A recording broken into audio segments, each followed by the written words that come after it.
Andhra university కేవలం ఒక విద్యా ప్రాంగణం కాదని వ్యక్తిత్వంతో విలువలతో జాతి నిర్మాణంలో భాగస్వామిగా నిలిచిన భారతీయ వారసత్వ సంపదకు ప్రతీక అని రాష్ట్ర ఉప ముఖ్యమంత్రి పవన్ కళ్యాణ్ అన్నారు.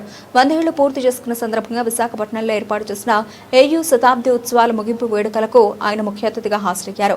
ఈ సందర్భంగా మెగా కల్చరల్ ఫెస్ట్ 2026లో ఆయన మాట్లాడుతూ విశ్వవిద్యాలయం ఘనతను స్మరించుకున్నారు. ఈ రోజు ఆంధ్ర యూనివర్సిటీ ఈ స్థాయిలో ఉందంటే ఎందరో విద్యార్థులు ఇక్కడ విద్యను పూర్తి చేసుకుని ఉన్నత శిఖరాలకు చేరడమే నిదర్శనమని పవన్ కళ్యాణ్ అన్నారు. ఈ విశ్వవిద్యాలయానికి పునాదులు వేసిన మహనీయులు డాక్టర్ సిఆర్ రెడ్డికి, ఆయన ఆశయానికి అండగా నిలిచిన మాజీ ఉపరాష్ట్రపతి డాక్టర్ సర్వేపల్లి రాధాకృష్ణకు, రామన్ ఎఫెక్ట్ తో నోబెల్ బహుమతి సాధించిన సర్ సివి రామన్ కు మనస్ఫూర్తిగా ప్రణామాలు అర్పిస్తున్నట్లు తెలిపారు. 1926లో ఉన్నత విద్యను అందించాలనే గొప్ప సంకల్పంతో మేధస్సు, సంస్కృతి, జాతి నిర్మాణం అనే 3 మూల స్తంభాలపై ఏయూని స్థాపించాలని గుర్తు చేశారు. ఇక్కడ చదువుకున్న వారు కేవలం ఉద్యోగాలు వెతుక్కోవడం, వివిధ రంగాల్లో సమాజాన్ని ముందుకు నడిపించే నాయకులుగా, మేధావులుగా, వ్యవస్థలలో మార్పు తెచ్చే శక్తిగా నిలిచారని ప్రశంసించారు.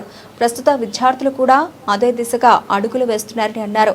తనకు అత్యంత ఆప్తుడైన ప్రముఖ దర్శకుడు త్రివిక్రమ్ శ్రీనివాస్ ఇదే ఆంధ్ర యూనివర్సిటీలో న్యూక్లియర్ ఫిజిక్స్ లో ఎంఎస్సీ చేసి గోల్డ్ మెడలిస్ట్ అయ్యారని పవన్ కళ్యాణ్ గుర్తు చేసుకున్నారు.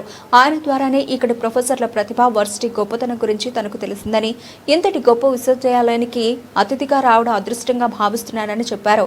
నేను చాలా తక్కువ మాట్లాడడానికి ప్రయత్నిస్తాను, కానీ ఎంత మౌనంగా ఉండాలనుకున్నా జీవితం నన్ను కోట్లాది మంది మధ్య మాట్లాడేలా చేసింది అంటూ ప్రసంగించారు. ప్రపంచంలో ఎన్నో విశ్వవిద్యాలయాలు ఉన్నా తరతరాలకు ప్రత్యేకమైన జ్ఞానాన్ని అందిస్తూ ఉన్నత స్థానంలో నిలిచిన వాటిలో ఏయూ ఒకటని కొనియాడారు. ఎందుకు యూనివర్సిటీస్కి ఇవన్నీ రానంటే, ఎందుకంటే నాకు అర్హత లేదని తెలుసు. నాకు ఎందుకంటే నేను మేధస్సుతోటి పోటీ పడలేను. నేను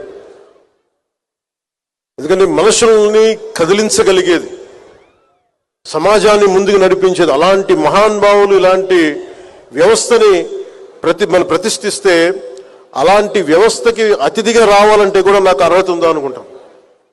కానీ నాకు అర్హత ఉందా లేదా ఇవన్నీ పక్కన పెడితే మీరు ప్రేమతో పిలిచారు, అందుకు